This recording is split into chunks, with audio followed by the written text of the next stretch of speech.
Hello, ladies, and I apologize for my appearance. I look like I'm about to go snow sledding in Alaska with these big sweaters on. But as some of you know, my basement is where my office is, and my house apparently does not adjust well to the up and down. So it's about 15 degrees colder down here than it is upstairs. And while I'm generally a penguin, this is even a little too cold for me. So apologies for that. It is actually, believe it or not, May 11th. So it is springtime. It is warm outside, but I am cold. So I wanted to record this video because even though like one of you asked me about one theorist and I kept saying I'd get to it and I never did, I do like to make available for you all at least a video of my interpretation of the time period that we're studying. And of course,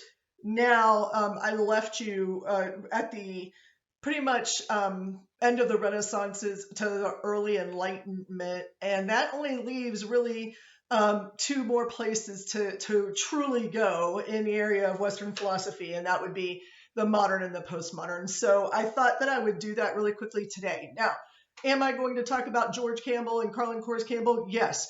Am I embarrassed to admit that I lost the email with all the questions about one of those two Campbells? Yes, I'm embarrassed, but I'm still telling you the truth. Rebecca, you may have to email me again if you have questions following this video, which you may. I looked through my emails, I looked through my texts, I looked through everything I could. I can't find it. So, hoping this all finds you all healthy and well, and we're down to 3, which is just bizarre to me, but at the same time, hey, that's cool because you get a lot of one-on-one attention that you wouldn't otherwise get. And so, most of you have taken advantage of that, and that's a good thing to do.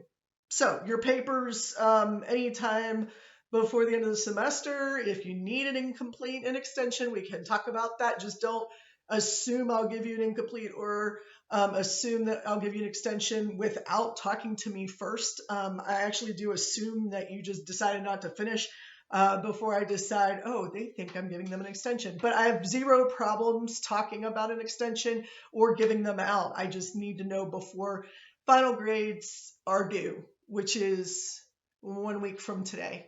Is today Monday? Yeah, 1 week from today. So 1 week from today, I will be entering some final grades. And if you need it to be an incomplete, that's fine. That gives us another year for us to complete the class. Just don't get caught up in that or make it ruin your master's graduation date or whatever. All right. So, by the way, you would not be the first and you will not be the last to take an incomplete in the class. So let's recap just briefly that after we got out of the Dark Ages and the lack of progress anywhere, including in philosophy, but with the progression of the church and not much else, we moved into the Renaissances, as we've talked about, and the introduction of the aesthetic as part of this sort of triangle of science or reason, which again, science and reason were almost the same thing during this time period. They did not distinguish between them. They used those words interchangeably. That's problematic for me, but unless you really want to fall asleep right now, I won't bore you with those details. If you ask me for them, I will definitely give them to you, probably orally in a separate and completely separate video. But we could talk about why that was or what that did, because it did impact the way that we interpret some of the things during the early Enlightenment. This, of course, was brought on in part by humanists. Again, humanists aren't necessarily atheistic and they don't believe that they are above God. What they do introduce is this incredibly radical concept that perhaps there are things we can learn outside of learning it from the church, that God gave us these rules to live by, but we're supposed to go live and we're supposed to explore and we're supposed to progress as mortals. Now, there's a philosophy question there, I'm sure, that's a little more metaphysical. And if I were teaching you Kierkegaard and Nietzsche, I would totally get into that. I know they're in our books. And again, that's another thing that I'm more than willing to do a little video on if you want me to.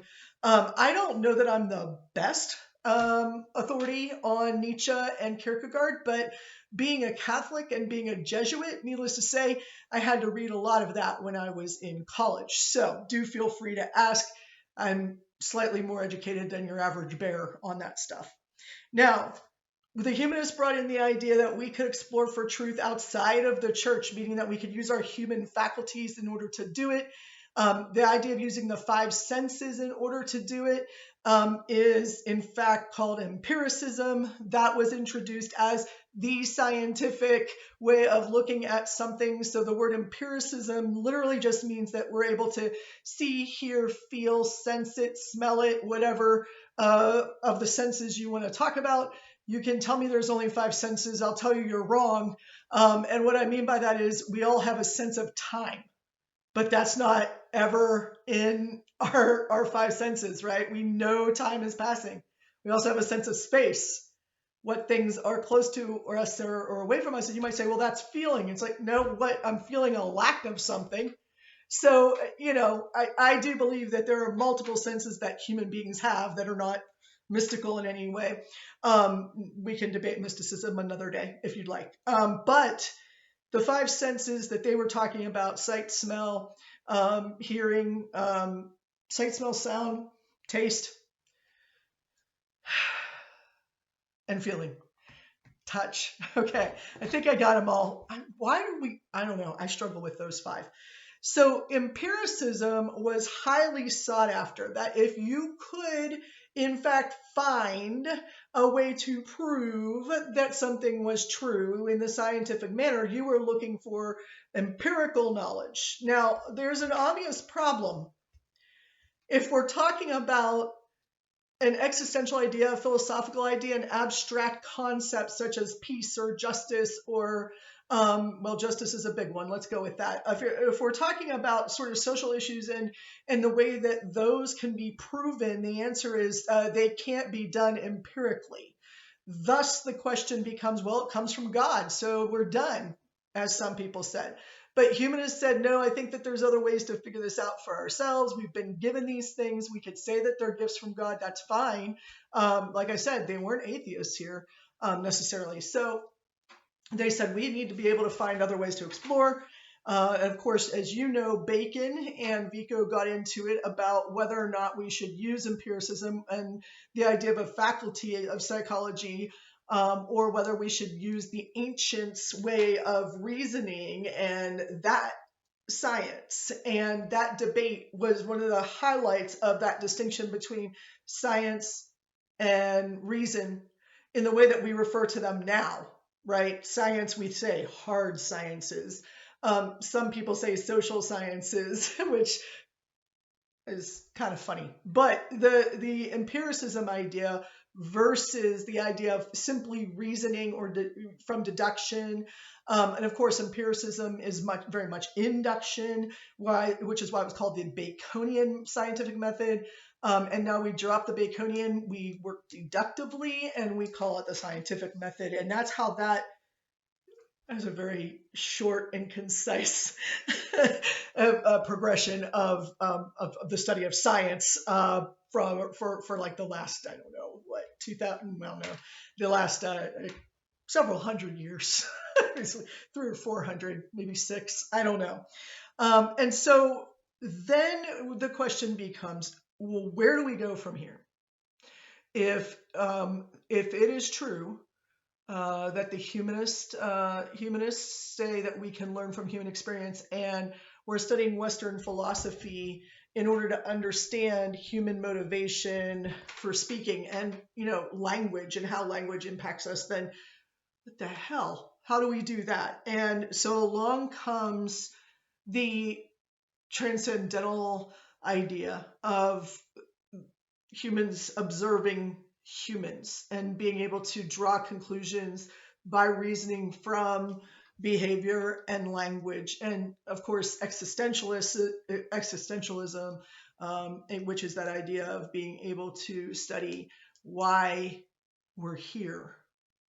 Why are we here? Don't look in the mirror and ask yourself that question. You'll be stuck in a loop for a long time. And also you'll get depressed. So don't do that. But the idea of why we are here and what motivates us to continue and do the things that we do is the exploration that we start to see early in the Enlightenment, and it gets fleshed out later, and we're still kind of in the middle of that. So let me explain how that happened. During the Enlightenment, a few people introduced a couple of different ideas. Most of these, and yeah, they're men, and they're white. Most of these white European men were preachers, they were, or pastors, or they were bishops, or they were heavily involved in the Catholic Church in one way or another, or in a Protestant church. Because remember, at some point in here, during the early Enlightenment, we have Luther. And of course, Luther came along with his, we've debated this like how many times, 95 theses, I think, 99, 95 or 95 theses about what was wrong with the Catholic Church. And, dude was right. But anyway, the Protestant movement, so some of these preachers were Protestant, but of course, we're all Christians, so it didn't really matter. So John Locke, who was in fact involved in the church heavily, and most people don't talk about that, they talk about him as a social scientist in that he talks about the social contract, the idea that as humans, we have a general agreement to not harm each other, to help each other, to do these good things, right? He helped write the Magna Carta. The Magna Carta became the basis for the United States Constitution. And so in a way, Locke really contributed to that. But what I really like about Locke comes out of different works than that, which is not his work on social rules and regulations, but is instead on his linguistic studies, which he did do some, believe it or not. So he talks a lot about language, and he says that essentially there are 4 problems with language. And I'm pulling this out of my head right now, so I hope I remember all 4, because this could be awkward otherwise. The first problem that language has is that there's no natural relationship between a word and its object, right? The wall behind me is actually called colonial blue. What the hell does that mean? No one knows. It's just, it's what we've decided to call it. And over time, somebody who works at Sherwin-Williams named it colonial blue. I picked it because I wanted a colonial aesthetic in my house. I have something called an Edison light bulb. I have those all around my room because I like the idea of the old sort of turn of the earlier century, the 19th century, the 19th century. I'm really interested in that. So anything that says colonial is going to draw my attention, right?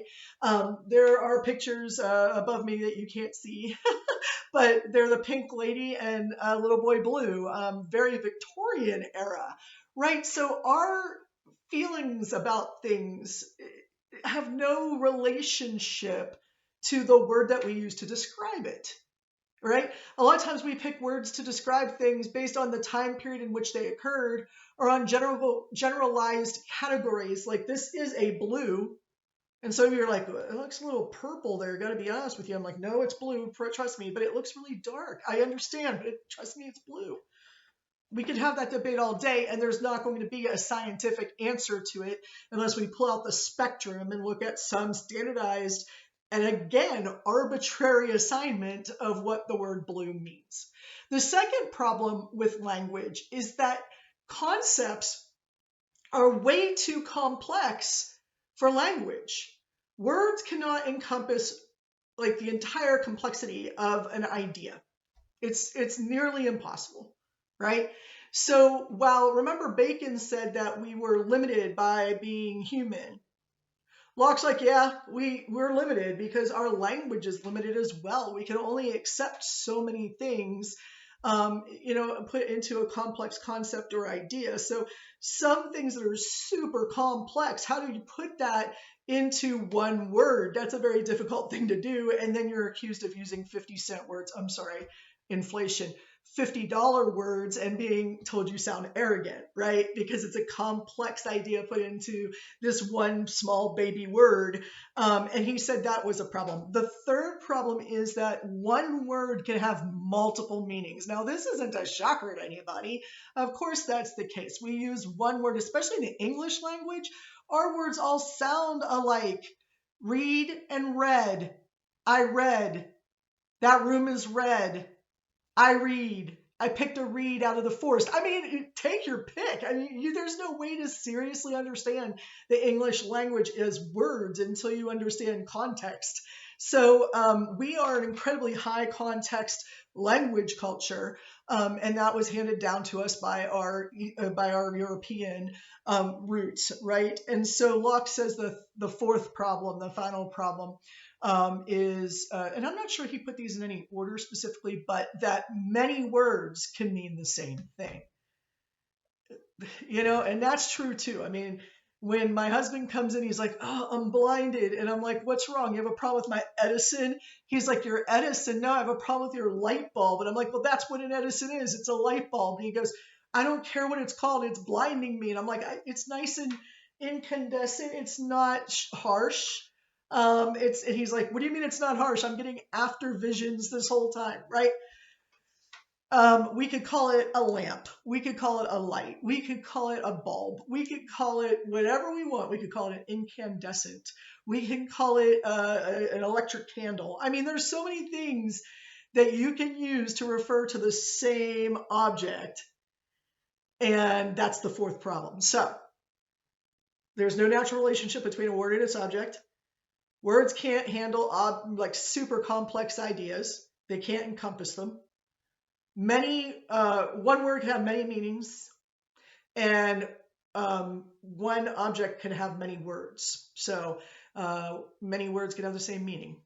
So those are the four problems. And he said the only way to resolve this is to come down with one agreed upon language. Thus, we have things like the dictionary. The dictionary is not a book of language that is correct. It is a book of language that we have generally as a culture agreed upon, which is why there's this thing called the Pittsburghese dictionary. That's right, Pittsburghese dictionary. It helps people understand the regionalisms from people who live in Pittsburgh. Like when I say I need a gum band, nobody ever knows what I'm talking about. A gum band is a rubber band, but they don't understand that. It's just not in their lexicon, right? Or I shouldn't use the word lexicon there, because doesn't lexicon mean dead languages? I don't know.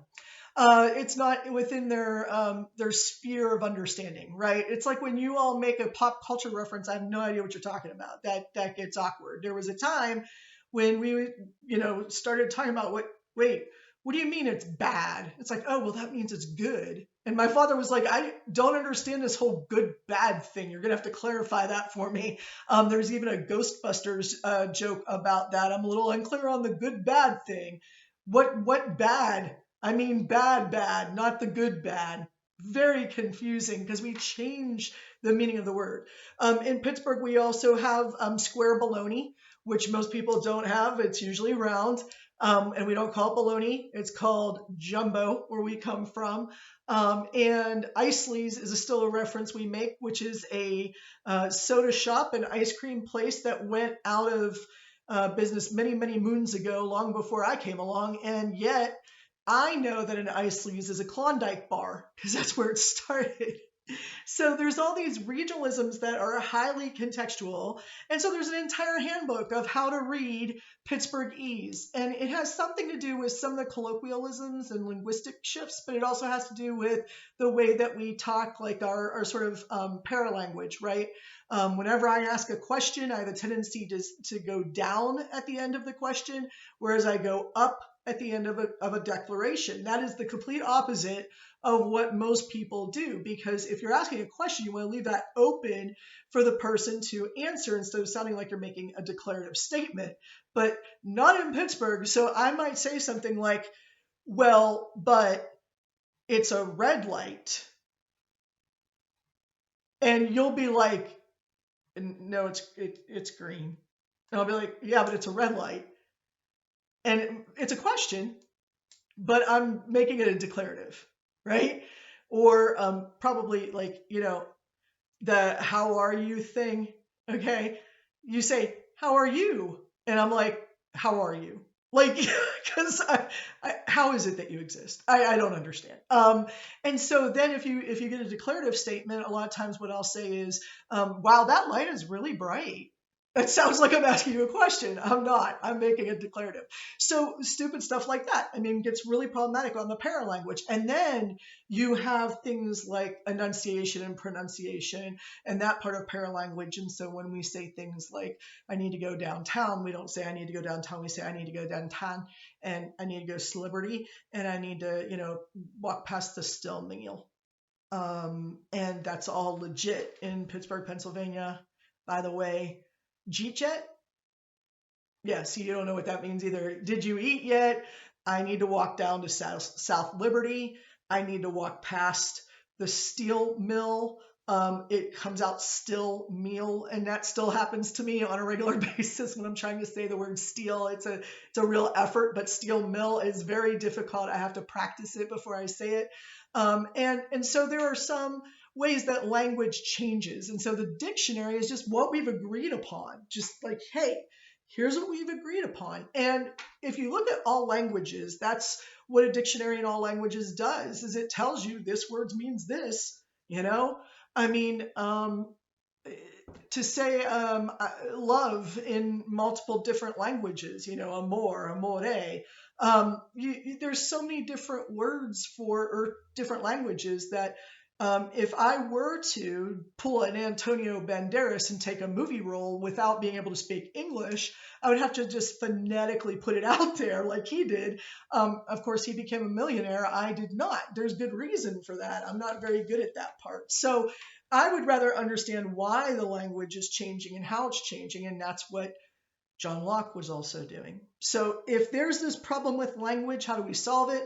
We get one agreed upon language and everybody needs to understand it. And if you don't, it's your fault. A lot of times these works end with, if you don't get it, it's on you, not me. You're just not educated.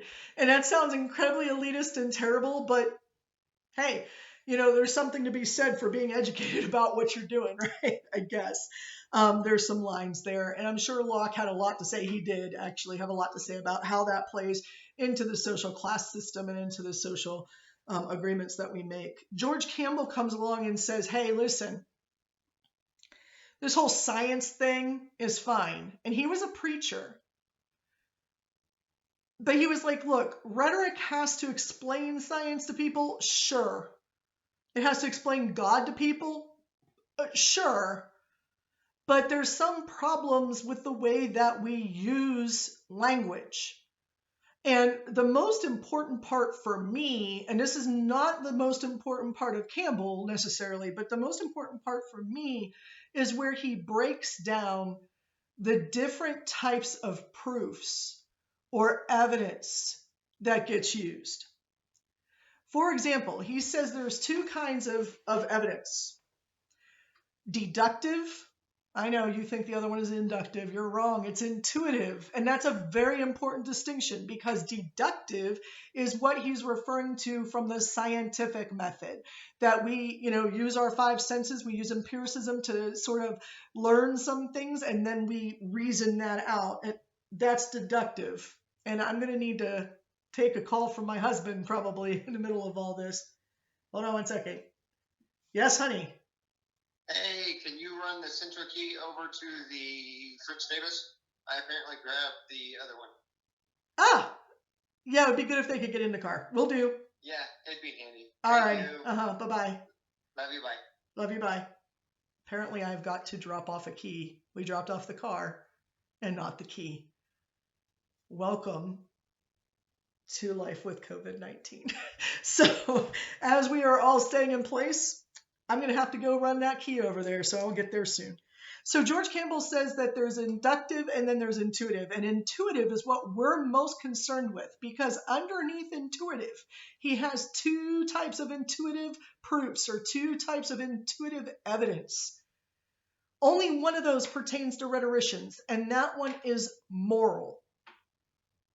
Moral evidence and moral reasoning. When we're talking about social issues and socially constructed ideas, that is where rhetoric comes in. He calls it moral because he's talking about the rules and regulations for the social mores that we practice. And I'm totally skipping out on what the other kind of intuitive evidence is. I think it's like common sense, like that which we already agree upon. But moral reasoning provides us with an evidence that is completely different, because it relies on the human ability to reason out based on human experience and context. That brings us up to a guy named Whately. And people are like, it's Whatley. I'm like, there's an E in there. I pronounce it Whately. Either one's okay. Whately really talks about evidence in the courtroom, but he doesn't talk about the kinds of evidence or the kinds of proof the way that George Campbell did. But instead, he talks about concepts. And those concepts in the British courts are actually still kept today. They might sound familiar to you. They are burden of proof and presumption. Now, you'll notice I did not say presumption of innocence. That's because that didn't exist. Americans added that. We stole this idea of the burden of proof, the presumption of what? Yeah, nothing. So we said, okay, wait, we're going to presume that the status quo is that you're innocent. That's very different from just saying, let's have an inquest into the guilt or innocence of this person based not on the assumption that they're innocent, but based on the assumption that the evidence will show us what we need to know. And this is why in Australia and in Great Britain, you're going to find a very different set of rules for their court systems. Canada, and in some ways that's good and in some ways that's bad. But the idea of presumption and burden of proof, one side has to have some presumption that they're accurate, that it's true, and the other side has to prove that that side's wrong. And for us, we're like, well, that's always the innocent people. We always go back to innocence. Well, George Campbell did not believe that. He said during a court trial, it will shift back and forth. It's not that the prosecutor has the burden of proof. It's that the burden of proof will shift back and forth as the argument changes.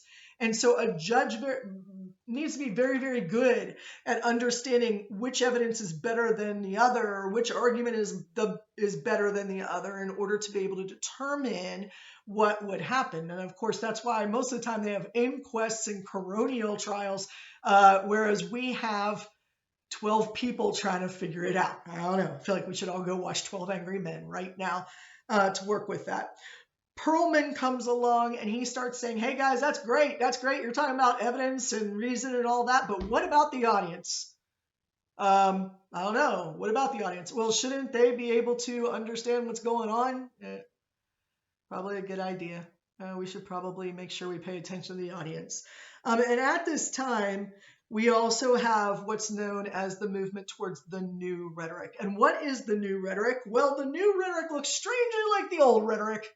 What I mean is, as you know, after the Dark Ages, when rhetoric was pretty much demonized, Ramus came along and said, yeah, demonize it because it's nothing more than style and delivery. It's nothing more than pretty language. It's empty. It's eloquence. It's flowery, but it has no substance.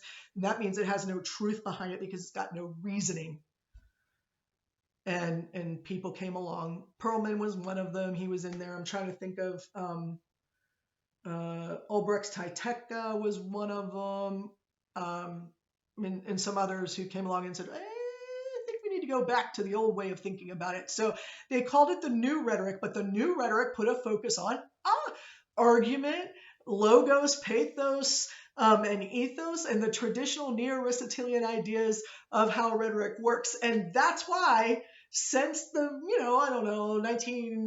1940s, late 1940s to the early 1960s, we're all sitting here going, we have no idea what rhetoric is. And it developed in English departments because it was the study of grammar and of elocution and of, the beautiful way that we could present things and use words.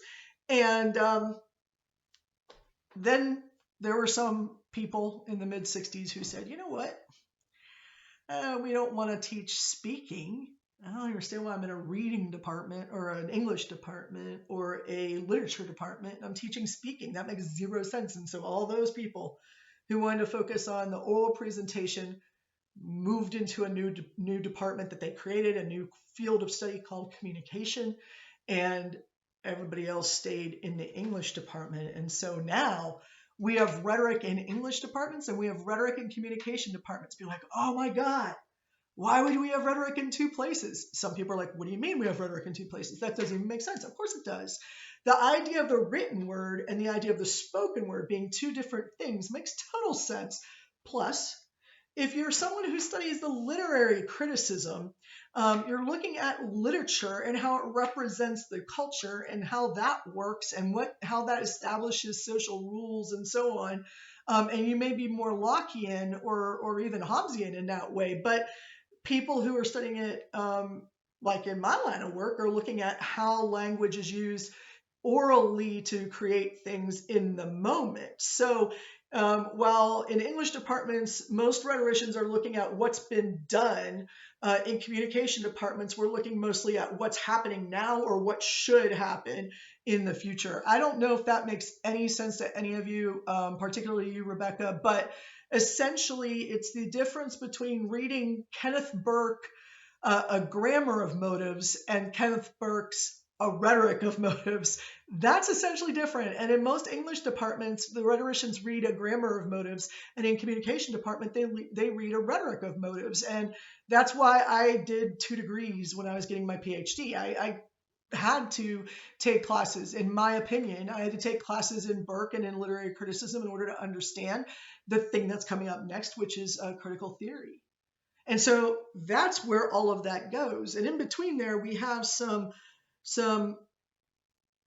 debate happening between modernist ideas and postmodernist ideas. And that's really where we get into Toulmin and Burke and Foucault and the rest that I want to talk about. So obviously I need to run and take care of some car business. So I'm going to post this video. And then when I come back, I will do a second half. And you all can expect that. And that will be on this postmodern modern divide. If you want to post questions on this, just put a comment right down below, as this is on my YouTube channel, and I will hopefully see them. All right, everybody, I'll catch up with you very soon.